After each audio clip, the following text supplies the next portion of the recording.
come no lo cuebe son le puetanga. Ababari elanda Ine songe konyo weni le bomo poro eloa. Ababari elanda Jale yo weni songe konyo we mo poro eloe. Ababari elanda kuebe Welo ake yilo me no lo kuea. Ababari elanda kuebe No banga yo we ake se me no lo kuebe. So wile agoria me no lo kueyo. So le ake bube se me no lo kuebe. So ba ake ye go se me no lo kueyo wae. So etere ake do tam se me no lo kuebe ya. Ababari elanda kuebe So etere lo yibuto me no lo kueyo wa. O wa be abune o mene elawara.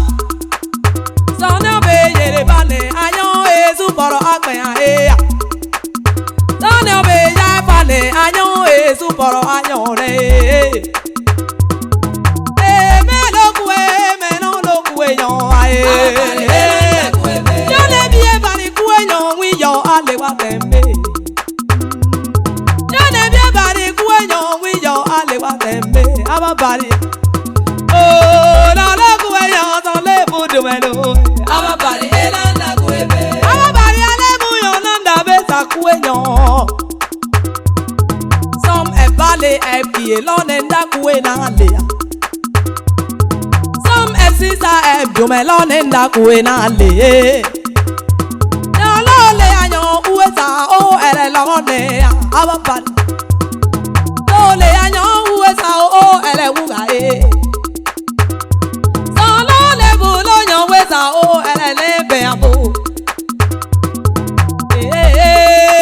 Me no lo kue yo ai.